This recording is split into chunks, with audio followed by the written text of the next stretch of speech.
السلام عليكم ورحمة الله وبركاته. أنا اسمي نهاد رجب، مدرب ومعالج بالتنويم بالإيحاء، وأول مدرب عربي لفن الإقناع والتأثير النفسي بالتنويم الضمني. والنهاردة هكلمك عن أغرب 8 طرق علشان تقوي ذاكرتك وتفتكر أسرع وتستوعب أكتر بكتير من الأول. علشان كده أنا عايزك تركز معايا. العقل طبعا زي ما أنا بتكلم دايما فيه قدرات غير محدودة، حاجات قوية جدا ممكن إنك تستخدمها لصالحك علشان تفتكر اللي أنت عايزه. وأساسا إحنا تصممنا علشان ما ننساش. عندنا قدرة عقلية اللي احنا نفتكر حرفيا كل معلومة سمعناها، مش بس من أول اليوم ولا من أول السنة، من أول ما اتولدنا. وفي بعض الأبحاث بتقول إن الإنسان يقدر يفتكر من جنين في بطن والدته. فخليني أقول لك إن العقل البشري اللي فيه 150 مليار خلية عصبية، وإن كل خلية عصبية فيها قدرة إنها تستحمل معلومات وتستوعب معلومات بحجم مكتبة الكونجرس الأمريكية. فخليني أقول لك قد إيه أنا متحمس علشان أشاركك بأحسن 8 طرق وأغرب 8 طرق تقدر تستخدمهم علشان خاطر تقوي ذاكرتك وتفتكر أحسن.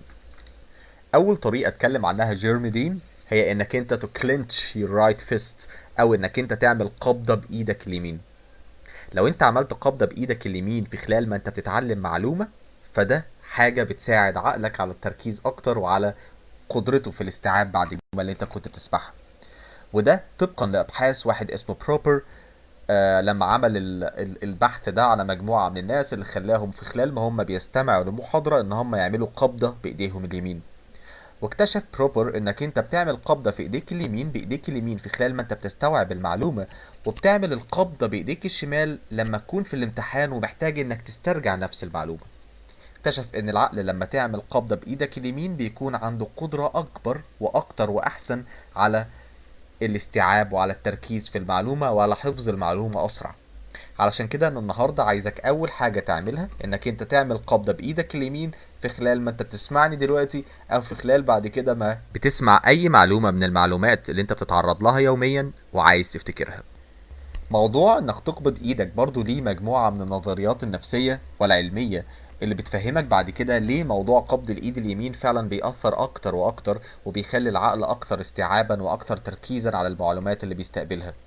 فافتكر الملخص لأول نقطة هو انك تعمل قبضة بايدك اليمين في خلال ما انت بتستمع للمعلومة، وبتسيب ايدك اليمين وبتعمل قبضة بايدك الشمال لما تحب انك تسترجع المعلومة. تاني نقطة من المعلومات او النقاط اللي اتكلم عنها جدين في انك تتذكر احسن، هو انك انت تمضغ لبانة. مضغ اللبانة بيخليك احسن في التركيز في خلال ما انت بتسمع معلومات، وبيحسن اكتر واكتر من الذاكرة بتاعتك. وده طبقا لبحث عمله واحد اسمه دكتور مورجان سنة 2013.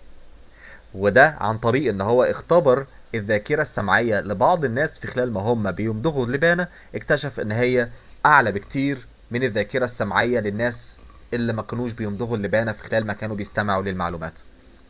فاول نقطة كانت انك تعمل قبضة بايدك. تاني نقطة هو انك انت تمضغ لبانة في خلال ما انت بتستمع للمعلومات، لان ده بيخلي عقلك اكثر تركيزا على المعلومات اللي انت بتسمعها. تالت نقطة اتكلم عنها جيرمي دين هي انك انت to go to sleep، او انك انت تنام. احسن حاجة واكتر الفوائد اللي بتحصل من النوم هو ان هي بتخلي عقلك قوي اكتر، لان النوم بيخلي عقلك يرتب المعلومات اللي انت سمعتها او اللي انت درستها وتعرضت لها في خلال اليوم بالكامل.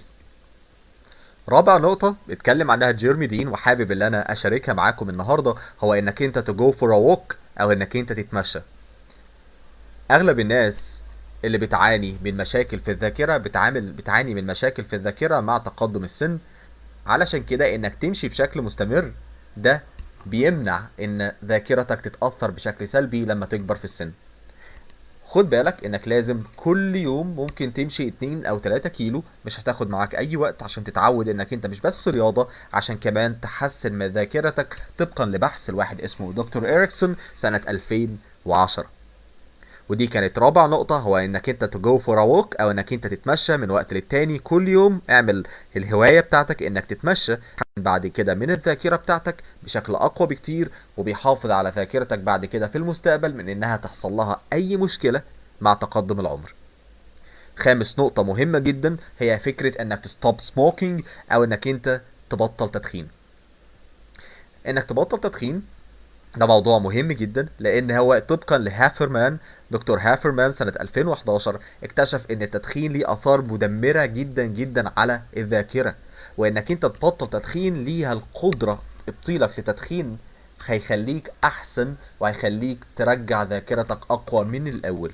علشان كده خد قرار من دلوقتي لو انت مدخن انك تبطل تدخين، وهتلاقي ان ذاكرتك بقت احسن بكتير من اي وقت تاني. سادس نقطة اتكلم عنها دكتور جيرمي دين هو انك انت تصنف روزماري او انك انت تشم نبات الروزماري. ودي حاجة انت ممكن تجيبها من على العطار، هو عبارة عن نبات اسمه روزماري او بالعربي اكليل الجبل. زيت الروزماري او ريحة الروزماري ده بيخلي الذاكرة بشكل قوي جدا، طبقا لماك جريدي وموس سنة 2013 بتخلي الذاكرة اقوى بكتير، وبتحسن من تركيزك وبتحسن من نسبة استيعابك بعد كده في المستقبل. وسابع خطوة هو انك انت تخس او تلوز ويت، هو انك تخس زي التدخين بالظبط. التدخين زي ما اتفقنا بيضعف من الذاكرة بتاعتك، وبرضه الوزن الزائد بيضعف من الذاكرة بتاعتك. علشان كده لما بتخس اكتر ده بيحسن من الذاكرة بتاعتك طبقا لدكتور باترسون سنة 2013، واللي اكتشف ان الشخص الزايد في الوزن والستات او السيدات اللي قلوا من وزنهم في حدود 85 كيلو لما قلوا ل 77 كيلو في خلال 6 شهور، اكتشف دكتور باترسون ان هم اتحسنوا في الذاكرة بشكل قوي جدا. تامن واخر نقطة هو انك turn off the computer and sit quietly، او انك انت تقفل الكمبيوتر وتقعد عادي بالراحة وبهدوء. دكتور جيرمي دين اتكلم عن الفكرة دي بمنتهى القوة، وقال لك انك انت بس اقفل الكمبيوتر، لان الكمبيوتر عنده القدرة ان هو يقلل من مستوى تركيزك ويضعف من الذاكرة بتاعتك مع الوقت. التكنولوجيا بشكل عام بتضعف من الذاكرة بتاعتك.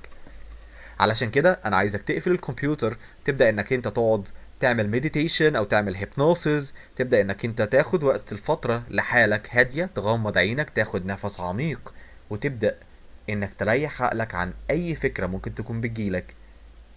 وبكده تكون حققت التمن نقاط الأساسية علشان تقوي الذاكرة بتاعتك بمنتهى القوة. كان معاك نهاد رجب، والسلام عليكم ورحمة الله وبركاته.